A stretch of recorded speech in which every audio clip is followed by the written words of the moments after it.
रात्रंदिवसा देवा तुमची मूर्ती ध्यानात, त्याचा लागेना अंत, त्याचा लागेना अंत.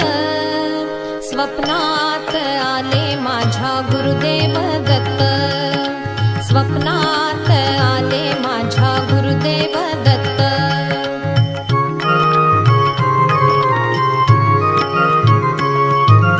दिव्य स्वरूपी सडा टाकत होते अंगणात, अल्लख म्हणून भिक्षा मागत आले दारात. दिव्य स्वरूपी सडा टाकत होते